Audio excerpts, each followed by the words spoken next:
Hello and good morning बच्चों। अभी हम लोग जो देखने वाले हैं वो ये देखेंगे कि किसी भी त्रिभुज का जो है, हम लोग ये बात जानते हैं कि त्रिभुज के तीनों कोण का योग 180 डिग्री होता है। आज हम लोग इसको प्रूफ करेंगे कि त्रिभुज के तीनों कोण का योग 180 डिग्री कैसे होता है। इस चीज़ को हम लोग प्रूफ करेंगे।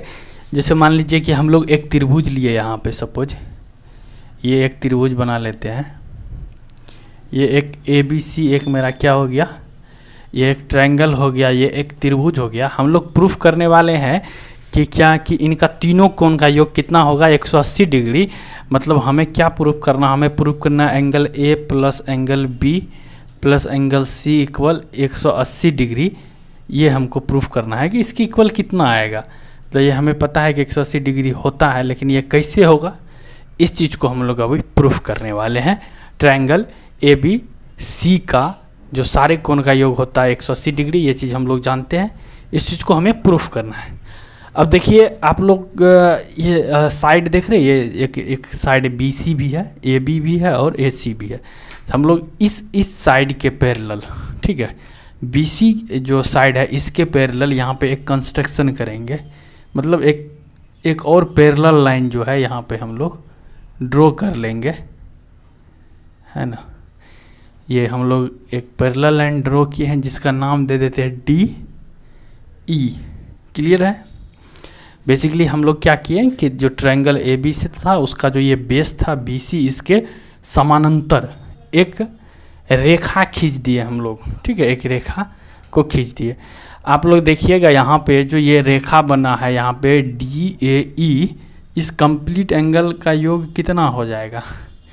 एक स्ट्रेट एंगल है, एक सरल रेखीय कोण बनाएगा, और सरल रेखीय कोण या स्ट्रेट एंगल जो होता है 180 डिग्री का होता है। या इसी को हिंदी में क्या बोलते हैं, इसी को हिंदी में बोलते हैं सरल रेखीय कोण। सरल रेखीय कोण मतलब एक सीधी रेखा पे जो कोण बनता है वो कितना होता है, वो 180 डिग्री का था। और वो हम लोग का कहाँ पे बन रहा है, वो बन रहा है हम लोग का यहाँ पे कंप्लीट, मतलब एंगल DAB या BAD, मतलब angle BAD plus angle BAC plus angle BAC और plus angle CAE plus angle CAE। ये तीनों एक सरल एंगल बनाता है, एक सीधी रेखा का निर्माण करता है। आप लोग देखिए, सबसे पहले लिखिए एंगल BAD, तो एंगल BAD मतलब जब एंगल BAD बोले तो इतना वाला भाग आ गया। उसके बाद लिखिए एंगल BAC, जब एंगल BAC बोले तो इतना वाला भाग आ गया।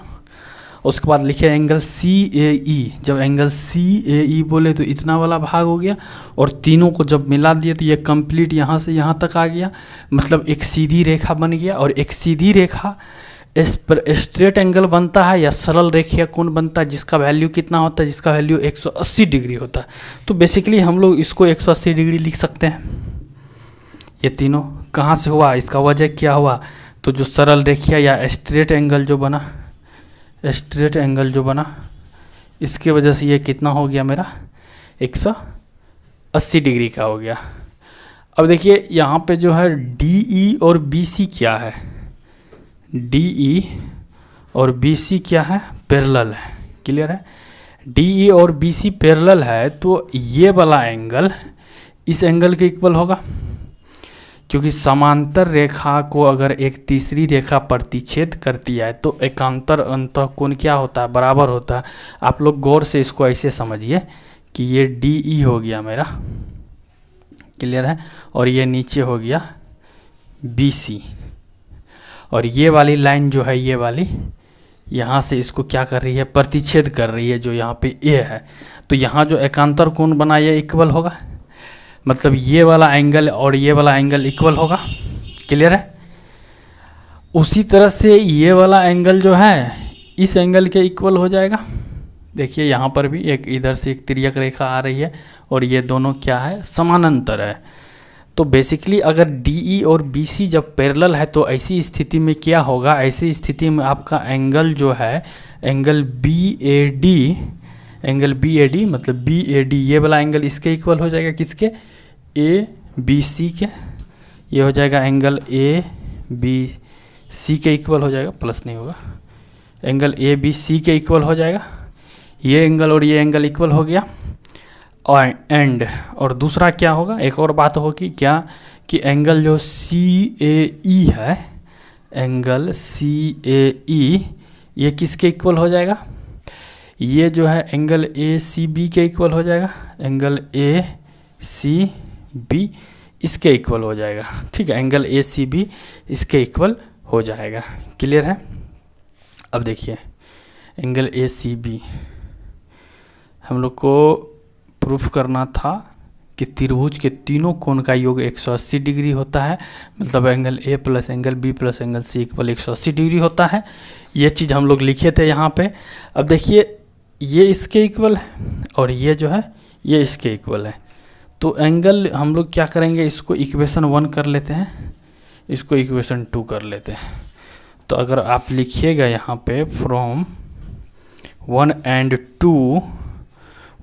2 वी गेट, क्या मिलता है हम लोग को, देखिए कि ये B A D A B C के इक्वल है, तो इसके जगह पे हम लोग ए बी सी लिख सकते हैं, बिल्कुल लिख सकते हैं, एंगल ए बी सी लिख सकते हैं इसके जगह पे, प्लस उसके बाद क्या है, उसके बाद फिर एंगल बी ए सी है, तो एंगल बी ए सी की जगह पे कुछ नहीं, तो बी ए सी ही रहने देंगे, बी ए सी लिख दिए, प्लस उसके बाद एंगल क्या है सी ए ई, एंगल सी ए ई इक्वल है एंगल ए सी बी के, तो इसके जगह पे लिख देंगे हम लोग एंगल ए सी बी, और ये तीनों मिलके कितना था यहाँ पे 180 डिग्री, तो इसके जगह पर 180 डिग्री लिखा जाएगा। क्लियर है। बेसिकली ये मेरा एंगल बी है, ये मेरा एंगल ए है और ये मेरा एंगल सी है। जब इसको हम लोग लिखेंगे तो दिस इज, इसको पहले लिख लेते हैं हम लोग, तो दिस इज एंगल ए, इसको यहाँ लिखेंगे, this is angle B and this is angle C, और ये तीनों मिलके कितना आ गया 180 डिग्री आ गया। तो इस तरह से हम लोग ने देखा कि त्रिभुज के तीनों कोण का योग 180 डिग्री कैसे होता है। ये चीज़ हम लोग सबसे इससे पहले जानते थे थ्योरेटिकल, आज हम लोग प्रैक्टिकल जो है इसको प्रूफ करके देख लिए कि किसी भी त्रिभुज का तीनों कोण का योग 180 डिग्री कैसे होता है। क्लियर है।